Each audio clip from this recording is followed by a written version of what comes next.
Okay, right, well, good afternoon everybody. I've just managed to get up the plot this afternoon for a couple of hours. The sun's just going down. We're focused on some heavy rains later on, so I thought it's been a couple of weeks now since I've made a video. Unfortunately, I've been really busy the last couple of weeks.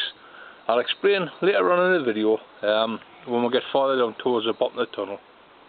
As I say, over the last 2 years since I had my little accident, there's been no maintenance done on the plot for at least 2 years.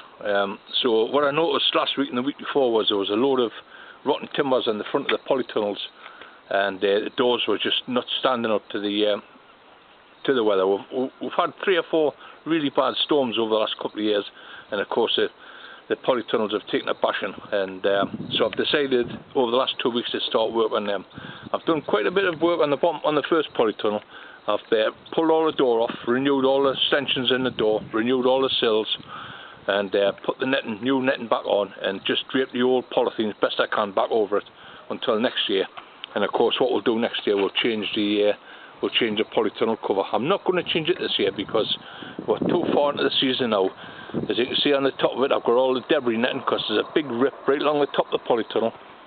So what we did, we'll put the debris net over the top just to stop the polythene from splitting anymore. And of course, it's worked a treat. But that's one of the main reasons I haven't had time to get any videos done. I would like to show you how we'll go on, but I don't want to get into building work and trying to teach your granny how to suck eggs. I like to do my building work in my own time, and of course when it comes to the plot, comes to the garden, that's a different story altogether. There's quite a lot I want to be done over the next couple of weeks. I've been busy potting off in between doing building work. All the spring bedding is all through, all the pansies, polyanthus, wallflowers. I'll show you them when we get down the bottom. I'm busy potting off all them. I've done the autumn cabbage here, all potted off in into pots, ready for planting out in the first week in August, hopefully. But that's what pear tree is. It's absolutely laden this year. Fantastic, really good crop. The plum tree just behind us is exactly the same. It's absolutely chock-a with fruit. So what I had to do on there, unfortunately, is to prune that back. But you don't prune your plums and your cherries until after they've fruited in the summer. So another couple of weeks, the plums are starting to ripen on there now, nice dark ones. And I think within the next month we'll clear the whole tree off, and then I can get cracking with me secateurs and me knife and me saw and cut a really good bit of it back, because it's really overgrown for the last 3 years. But they're jobs I can do in the next few weeks, and hopefully in the coming videos. Well, we're on with the fruit. This is one job I've definitely got to get done tomorrow, and of course I started last night when I come up. Now I started for an hour, and what I've been doing is checking the strawberries. I've got my old pan with us, I'll explain in a minute, and of course my old favourite, the rhubarb. I started last night, I come past, and I had a checking on the strawberries, and they're all well rooted. All the cuttings that we took, or the runners that were pegged down a couple of weeks ago, and they've been outside in the rain, and we've had plenty of that. Now here's some of them still with a few runners on, so I've left them on in case I need any more. But judging by these ones here, and these have only been in 4 weeks since I stopped again, and lo and behold, there's a wind picking up again. Fantastic. Every time I stop to do it, the wind picks up. But they're marvellous, fantastic little plants. Of course, I'll show you tomorrow how to go on with them. They should be rooted enough to pot them off. Just check the bottoms, and of course there's roots coming through there. So a nice strong little plants, and they can be potted off into a bigger 4-inch pot with my own compost. But we'll do that tomorrow morning, because tomorrow afternoon, me and Roger will be up tomorrow morning. I've got to get the cement mixer out, and I don't like doing any jobs like that by myself. I always like to have somebody up with us, especially when I'm dealing with the generator, petrol, whatever. Setting that away, get the power in the tunnel, get the mixer going, and then humping the bags of compost and sand into there. It's quite a big job, but it's a big mix that we need, because we've got lots of baskets to fill, about 30 baskets to fill for next year. so we need quite a big mix, but I'll show you all that tomorrow. The strawberries are looking fantastic, well rooted. That's as I say, that's one of the mother plants. There's 2 plants in there. Now what will happen with these is when I get round to it, once we get all the rubbish off, and there again we've still got to run around there, I'll leave them for another couple of weeks. I'm not in any hurry to pot these up, but I'll leave them for another couple of weeks. Now these are second year plants, so what I like to do with the second year plants is take them out of the baskets, leave as much soil or compost around the roots as I can, and then pot them up as they are. Don't do anything with them. Pot them up as they are, some nice fresh compost in a black pot, bigger pot, and of course these will start throwing out more side shoots. And once again, once you put them in the fresh compost, they'll even try to force some flowers on. But if they do that, nip them off, pull the flowers off, and any more side shoots that come on, pull them off. What you want to concentrate is getting this rooted into this fresh compost and building up a nice good root system, because once the weather comes, once the heavy weather comes and it flattens these, you can cut the tops off and then it'll go inside the greenhouse in January and February for a nice early fruit for next year. But we'll take you all through that in the coming videos. This is the way we like to grow our strawberries, and we're never failed. I left that one on last night because for the simple reason, you will get plants trying to hop over. Now that's a young cutting there. Roots come through the bottom, it's well rooted, and of course again it's sending out another one. So what I do with these is just nip them off. Paste theirs, pull them off. You don't need them. What you want is that for that young plant to start making its own root, and without having to support anything else. So we have a first class strawberry plant, and by the end of this year that'll be absolutely spot on. I'll pot them up tomorrow in some fresh compost, just in a bigger pot, and then in September we'll get the baskets ready, all our baskets, so we'll put 3 in a basket or 2 in a basket, whatever you want. This variety is Albion. Now I was really disappointed in this when it come last year, and they were dry rooted plants and I wasn't happy with them whatsoever, but I persevered with them right through the year. We've got a small crop of them, but there were some nice fruits on them, nice big fruits. So as I say, I persevered with them, and I'm growing them on now the way I always grow my strawberries, and I'm getting a fantastic young plant. So hopefully by that, they'll not be bare rooted plants when they go into the baskets. They'll have their own rooted system. They'll be planted in the baskets and they'll be left outside here right until January.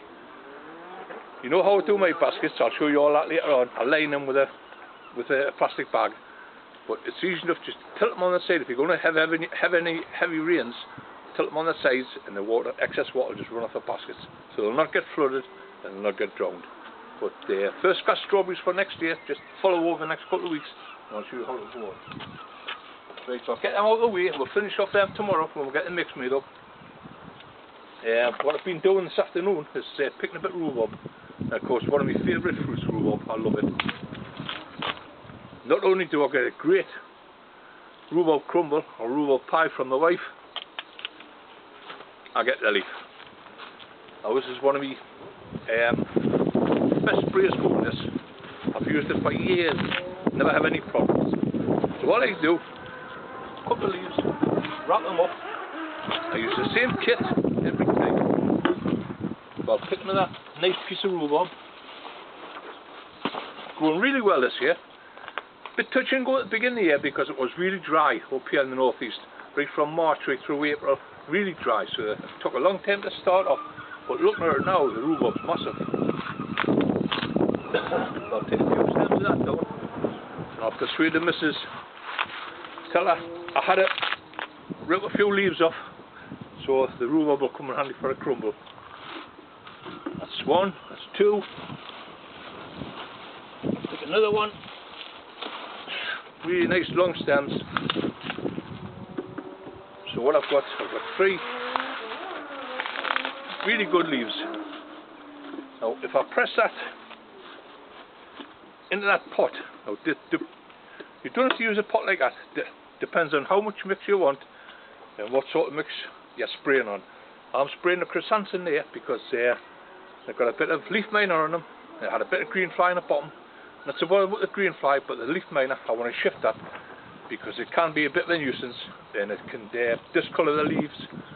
especially if you're putting them on a show bench. It's the last thing you want is to have marks where the leaf mine has been. So this is one of the sprays I'll use.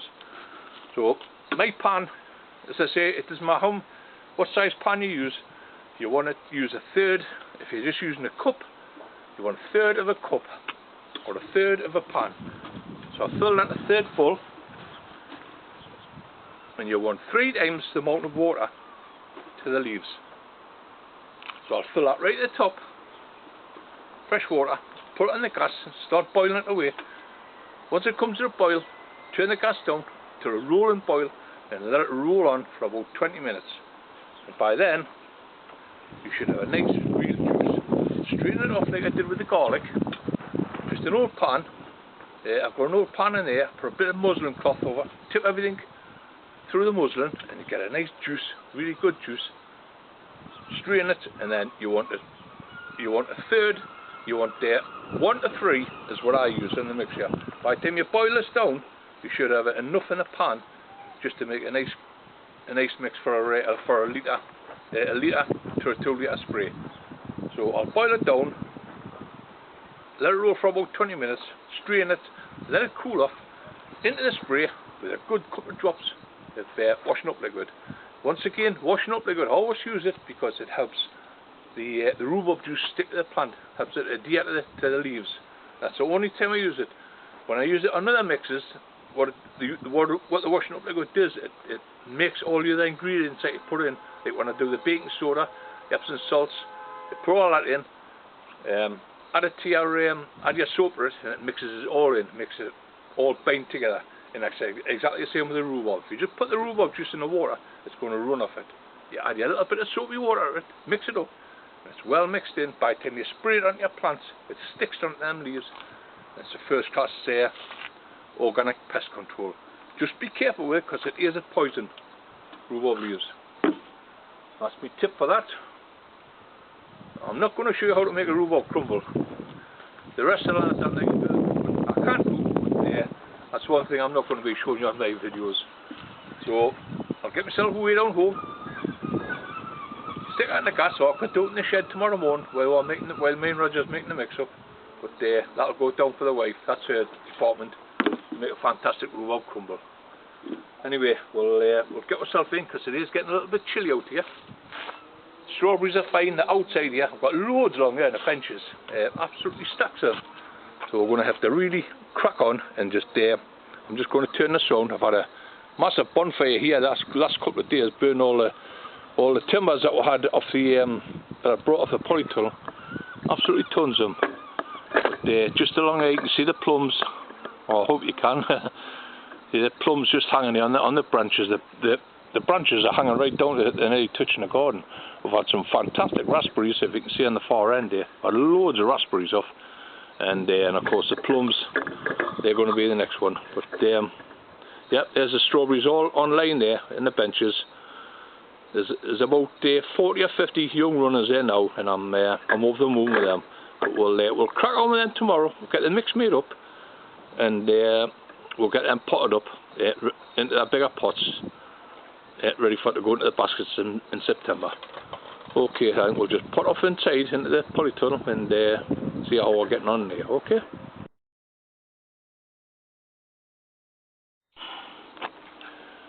Okay, well there's our mixer already. And as I've noticed, Roger's already been tipping some homemade compost into it. And if I can just catch eye up on at the top here, there's our black grapes, and of course I'm chuffed to pieces with them. This is only my second year on this one, and I was showing you the other week how we divided it up. I took a side shoot from here, already. Them side shoots are as thick as a pencil. So I've got 1, 2, 3 side shoots there to fill that frame up. I've got the main runner coming along here, which is nearly 6 foot in length now. And I've got this runner along there, which is up to the camera, which is 8 foot. So it's a really strong grower. I'm really pleased with that. And plus it's holding 1, 2, 3, 4, 5, 6, 7. 7 bunches of fantastic grapes. Nice black ones. And of course, as Roger pointed out the other morning, You had a little sneak test of them.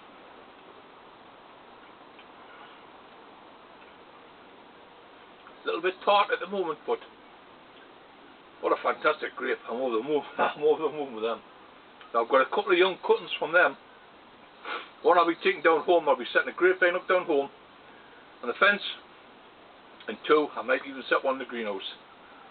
There's ways you can get around the shading, depends on which way you're facing your greenhouse. Right, rhubarb juice for these guys here. Here's the chrysanthemum here. As I noticed on the bottom, there was still a few leaves covered with leaf miner.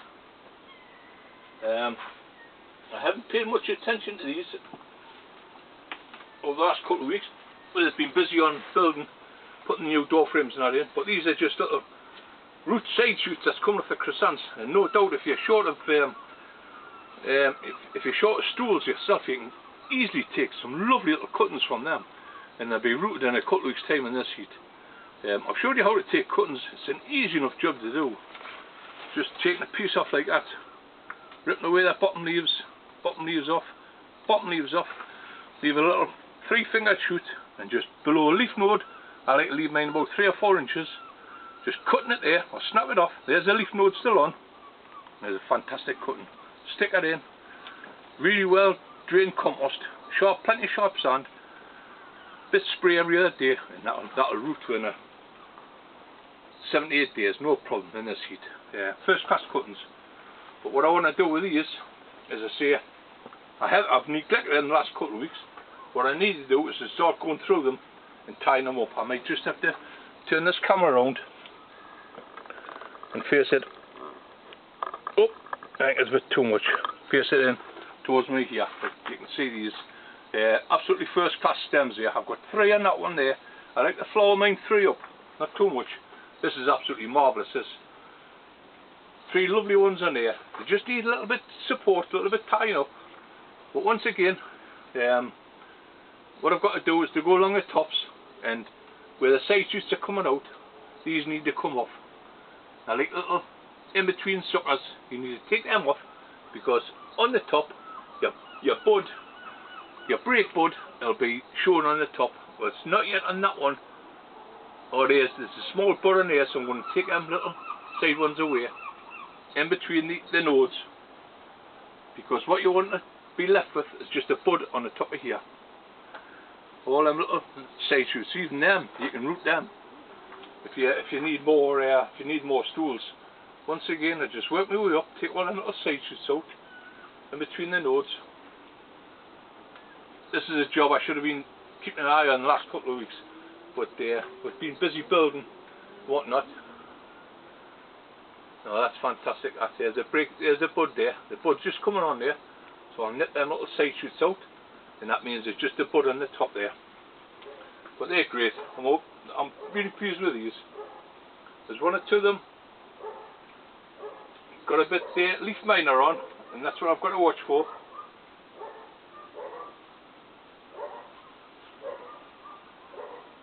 That's another nice one there. As you can see, the side shoots easy enough. Nip them out. So they're nice and clean. And you got the bud there, nice bud. I'll work my way through these. There's some really nice strong ones at the back there, and I'm hoping for some first class blooms from these. But yeah, really pleased with them. All I need to do now is to get that rhubarb boiled down, get it in some soapy water, and get these a really good spray, and hopefully that'll cure the leaf miner. Not so bad on the tops are nice and clean. It was just down the bottom end, and of course there's a little bit yellow in the leaves there. So it's just showing us a little bit of nitrogen deficiency. So what I might do, I might give them a little drink of nettle juice. I don't want to start feeding the flowers just yet until the buds get a decent size, and then I'll change to a potash feed for the flowers. So I'll give them probably give them a nitrogen feed this week, and give them a good spray. Once again, it's a leaf there, you can see it, clear as bell. The leaf miner working, it leaves a really wicked trail of destruction on the leaf, and they don't look well at all if you're putting them on the show bench. These aren't going on the show bench, but as I say, if you've got problems like that, the rhubarb juice will solve it for you, no problem. This is another job to do tomorrow. I'm going to take some of these down home with me and try and get some of these potted off down home. If you remember, 4 weeks ago I sowed these, and of course there's the wallflower. There's 3 rows, and they're absolutely marvellous. And all I need to do, I pick them off into little bunches of 3s and 4s, and I put them in a cup. And what you end up with is a lovely little bunch of well-rooted wallflowers, just ready to plant in the garden. Now, these are the dwarf ones, these are the really small ones. I think these only grow up about 8 inches, but they're a fantastic flower, a lovely scent of them. So I'll be taking them home, and I'll pot them off. The pansies, they're coming up. They're not as far on as what these are. The Sweet William, I've got 2 or 3 different types of Polyanthus and Primula there. They're coming through there. So I'll just take my time over the next few weeks and just do a little bit of potting off each night as I'm up here, and hopefully I'll get caught up. But as I say, the last fortnight I've been really busy trying to show up these timbers and the doors and that, because as I say, there's been no maintenance done for the last 2 years since I've been poorly. And of course with the COVID setting in this year, that's slowed me right down. Hopefully next week we'll come out of lockdown. The wife, bless her, she's been shielding for the last 12 weeks. She's only got another couple of weeks to do, and then hopefully by then I might start and get up of an afternoon and get cracking and get a little bit more work done then. Ideally I want to get all this maintenance work done over the next month, let's end of July into August, before it starts cooling off of an evening.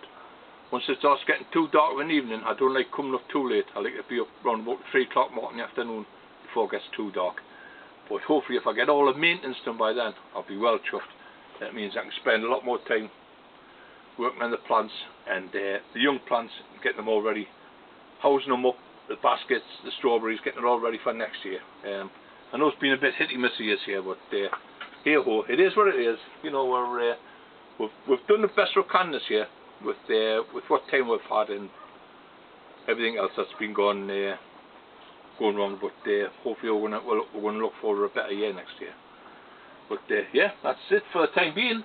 I'm going to knock off to say the mixer's ready there. We've just been behind our own compost. That's straight out of the compost bins. It's lovely and black. Absolutely fantastic stuff. It's 18 months old. Sometimes we use it a year old because it rots down that quick. And all we do is we'll mix our garden manure, soil, because when we your weeds, you always use a good bit of soil on the roots. So you end up with not just a bucket of weeds, but a good bucket of weed and soil. And that goes in, horse manure, green manure, horse manure, green, all the way up. Just keeping it well watered. And we end up with a fantastic, at the end of the year, or next year, we end up with a fantastic bin, some lovely, black, rich compost. And all we'll do with that, we'll take it straight out of the compost bin, and we'll on top of the barrel, we'll put a bread basket. And we'll just shovel it straight in the bread basket, put our gloves on, give it a rough push into the bread basket, and it's like a rough sieve, and it will have a lovely crumbly mix that goes straight into the mixture, and we'll make a 3-2-1 mix. I'll explain tomorrow. It's 3 multi-compost, a good bag of multi-purpose compost, and 2 bags of our own homemade compost out of the garden, 1 bag of sharp sand, and a couple of handfuls of bone meal. But we'll do it tomorrow. When I've mixed it up, I'll show you the mixture, what we'll finish up with.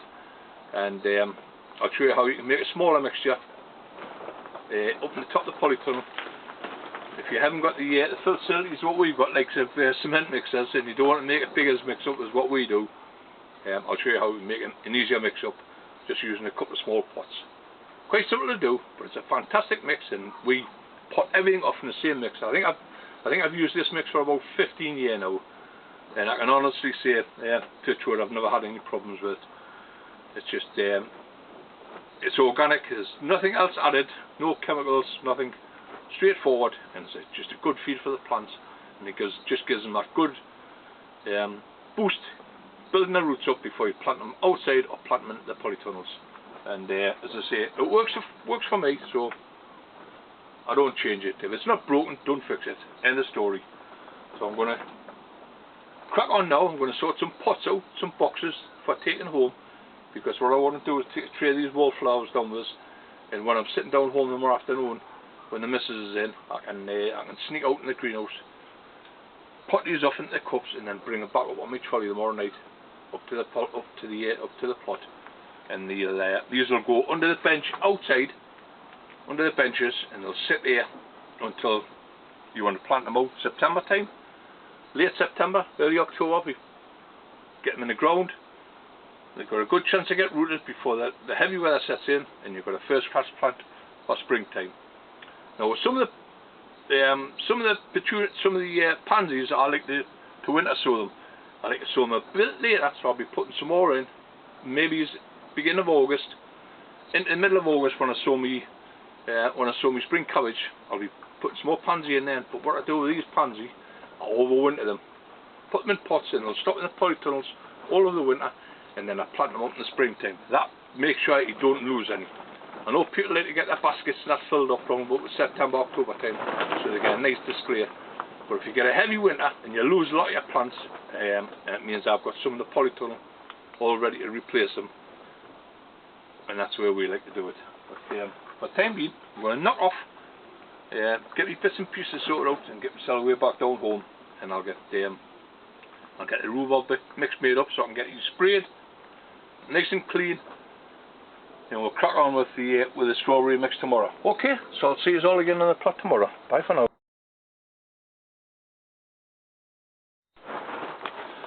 Right, well, good afternoon everybody, once again. Managed to get back to the plot. Now the rain clouds have passed over. It's become quite a nice afternoon here in the northeast. The sun's been out, little bits and pieces. We've still got some heavy cloud moving over, but I'm hoping that the wind's going to stay down so I can get this video finished.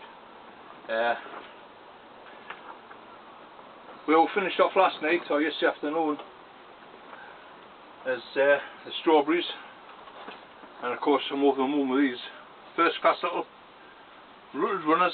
Quite easy to do, easy enough job to do. Let your runners get a decent size on the end of your mother plants and just peg them down. And one of the jobs I always forget to do is to take my pegs back out before I repot them. And of course I use little strips of tin which I can fold up and use again next year. Actually some of these I just cut in half, and they're quite easy to bend over and just make little clips out of them. You can use plastic straws, anything like that, just to pin them down. As I say, it's a first class little plant, and no doubt if I turn that out, oh beautiful, lovely white roots, little bit marking on them. So I'm going to get them potted up, because what they're wanting is a bit of feed and some nice fresh compost. So that was the job we done this morning. Me and Roger come up early on. He was up for 7 o'clock. I come up at 8 o'clock this morning. First job, get the Jenny out, get a top little petrol and get it going, because it's never been run for a few months, so I had to fiddle on a bit, clunked around with it, and lo and behold away she went. Got it topped up, got the cement mixer all filled up. Roger had already started with the homemade compost. As I keep saying, if you want to make a compost like ours, it's easy enough job to do, depending on how much you want. Just get yourself a bucket, then if you put 3 of multi-purpose compost, 2 buckets of your own homemade compost sieved, and 1 bucket of sharp sand. Now there is sharp sand already in your multi-purpose compost, but you know me, when I'm making the mix up I always like to add plenty of sand, and that gives it nice free draining. And of course the way I feed mine, in the trays I water from the bottom, so when it's free draining the water goes straight to the pots, and them roots can soak up the feed or the water, whatever you put in, straight away. But it's just a 3-2-1 mixture, so it's 3 multi-purpose compost, 2 of your own garden compost. Now you will get weeds growing in amongst it, that's the only drawback, is because it hasn't been sterilised. But I don't sterilise any of my composts. I like to use them raw out of the compost bins. That means any bugs and moulds and any fungus that's in them, especially the fungus, because you need the fungus to break down the debris in the garden. So all I'm doing is transferring that into the pot, and it's just going to work. It's magic. You're going to get all the goodness of the soils going back into your compost, and there's no harm done to them. But we've made the mix up. That's what mix here. Beautiful. We made it up this morning, as I say, in the big mixer. Now I'm going to use this pot first off because I'll get rid of the parent plant. Just making sure there's some holes in the bottom there. Fill it up half full, well fermented in. Get rid of some of these containers out of the way. Well, there's a parent plant still in the basket. Now I have got some parent plants sitting outside. They've still got a couple of runners on them, so I'm just going to leave them. So it's an easy enough job with this. You just take the bag out, because I have the bags sitting inside the basket itself. Here's the basket out now. I like to use bags inside because when you're watering, you're feeding, everything stays in the bag. You've got no runoff whatsoever. Now that's great for undercover, but when you're outdoors, you're going to have a little bit of a runoff. So don't put bags in if you're putting your baskets outdoors. It's only indoors. You've got full control of your feeding, full control of your watering, and you're wasting absolutely nothing. And that's the idea of the bags. Now these bags I'll probably save again for next year. And it's just a simple task of removing that parent plant out of there. There's much of the root ball as I can feel it now. It's beautiful. That's the actual root ball. And all I'm going to do is set that so it's level with the top of that pot. There's the root plate there, sitting level, and all I'm going to do is go around, top up with some fresh compost.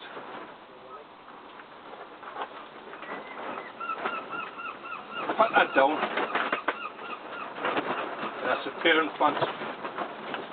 Nicely tucked away. Now these will go back outside again and sit on the benches. And all I need now is good watering and a good spraying. I'll make another spray up with some baking soda and some Epsom salt, a bit of olive oil, washing up liquid, and it'll get a good soak in that. There's a couple of little holes in the tops of the leaves. There could be a little bit of fly beetle or leaf miner, but I'll soon sort them out.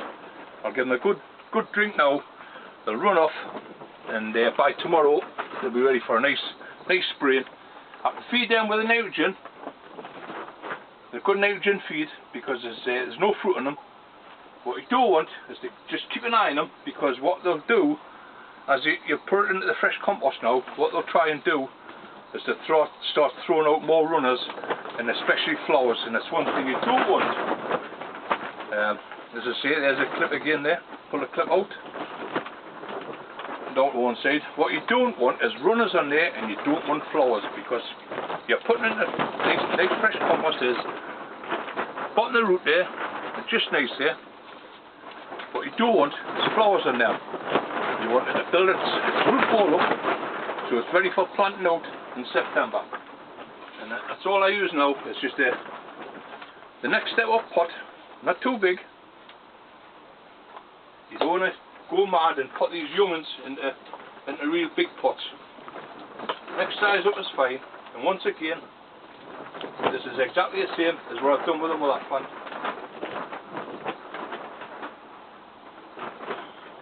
Just leave a little bit of room on the top, and there we have it. That's one of the young runners, potted up, nice fresh compost. It's as simple as that. Now they'll sit outside now until September in these pots. Now these pots will be full of root by the time we can get around to potting them up in the baskets. But once September comes around, as I say, they'll sit outside all weathers. I'll put them on a few trays. Just make sure they've got plenty of drainage, because if you got heavy rains, the water can run off. Because as I say, they're outside, you don't want them flooding. So they'll go into bread baskets that's sitting on the tables on the benches, and they'll sit there now right until September. But just keep an eye out for them, because they're young plants. You're giving them a good feed now, nice fresh compost, and they will try and start throwing runners out. So if they do throw runners out, then you've got enough plants, nip them off for the places, and they'll try and make flowers, because this time of year it's still warm. Flowers especially, nip them off. It's too late to get any fruits off them now. So nip the flowers off, and just let them concentrate on making a good root ball. So come September, as I say, they've been sitting outside. Save that bag, I can go back in again. The bags will go back in. Once again, we'll make exactly the same compost as what we've made here in September. We'll fill the baskets, and we'll have 2 of these sitting in a basket. And then the baskets will sit outside, but I'll do all that in a couple of videos further on down the line. But the baskets will sit outside until January or even February, because I'll get a good frosting, a really good freezing, and of course that's going to set the fruit buds up. We're going to put them in break a dormancy, and set the fruit buds up for next year, so we'll get a first class crop. If you want a good crop of strawberries like what we do every year, then just follow us. As I say, it's an easy job to do. It's so satisfying. As I say, it's just getting these little runners. Don't forget to take your pegs out. Nice little runners.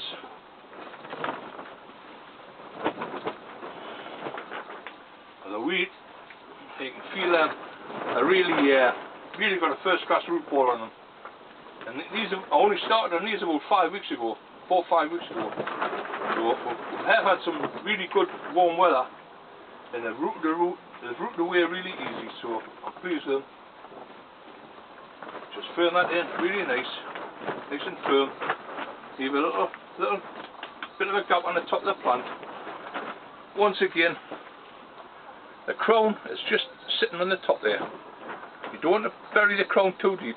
Just leave that sitting on top of your compost, and that's that cutting now will just romp away.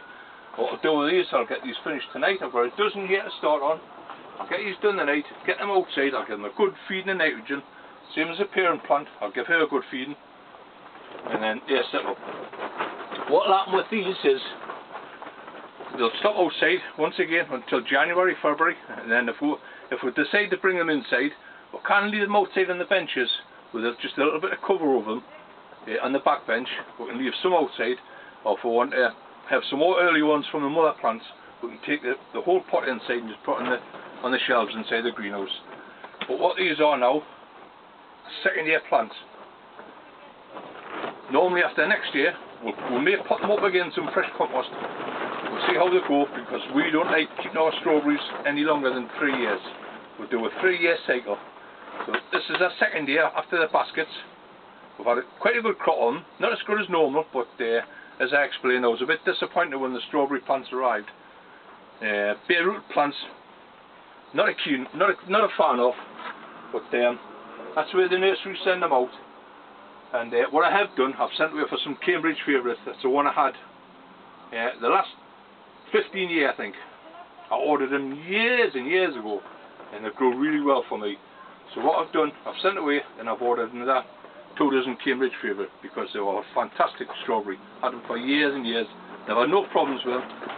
In saying that, these ones, they're quite nice fruit. I'm going to persevere with them, and judging by the runners I've getting off, absolutely marvellous, first class, nice green young plants. There's a little bit of flea beetle damage on the top, but by the time I spray them tomorrow, they'll be spot on. Give them a good feed, and just let them grow away in the benches outside all weather, it's no problem. And they'll be a first class plant ready for September for to go into the baskets. As I say, we'll take you through all that later on. I'm going to persevere with these dozen, get these potted up, get them outside, and then I'm back to building tomorrow. I'm going down to the far end of the Polytunnel where the cement mixer is, so all that door frame's got to come out. So I'll be doing that tomorrow. That's my job for Sunday afternoon. Pull all the frame out, get a load of new timbers, cut them, fit them all in, put the door back on, and then that's that whole tunnel, that's the whole frame fixed up, apart from the bottom plates. We need some new boards on them, but I'm just waiting for some timbers coming before we can repair them. My plan is to get the whole Polytunnel shored up, all new timbers painted, all ready for next year. The polythene that's on at the moment, it'll stop until next February or March, and then hopefully by then we can whip it off, put a whole new cover on, and all the timbers should be brand new underneath, all painted up, should be nice and clean. We'll just put a new cover over the top, and we've got a brand new tunnel again. It'll last for another 10-15 years. easy. So that's it. I hope I'll give you a few tips on the, as I say, I've been missing for a couple of weeks, but the way things have been going, hopefully next week the wife's out of lockdown, we'll start getting out about. We're still going to keep our distance from everybody, because the virus hasn't gone. It's not away, so, you know, better safe than sorry. But at least up here, me and Roger can get up the plot, we can keep our distance from most people, and just plod on with what we like doing, which is growing more fruit and veg. As I said last time, I've been getting some first class cucumbers. They've really grown great for this year, and we've started tomatoes, we've had cherry tomatoes, we've had yellow tomatoes, and we've had the American tomatoes coming off. Some Spanish plum ones coming off there this morning. First class, but I'm pleased with that. But you see, it's that time of the year when all the crops are coming to fruition, all the work we put into it. And it's been a strange year, this one. Not as good as what we expected after the start we had in February and March. It was brilliant, and then all of a sudden this virus come along and put the kibosh on that. So we'll learn from it anyway, and then like I say, we'll get all prepared ready for next year again. But in the meantime, I'm going to plod on with the maintenance, get these polytunnels done up, and then get this big shed finished. And then I've got the greenhouse to shift, I've got a foundation to build that, I've got loads of building work to do, so I'm going to, hopefully in the next couple of weeks, leave Roger to get on in the garden, just doing the weeding and the watering, and I'll get stuck into the maintenance. But yeah, pleased about that. So thanks for all your comments over the last couple of videos. If you comment for the videos, get us on our Facebook page. It's Jeff Foreman on the plot, you know that.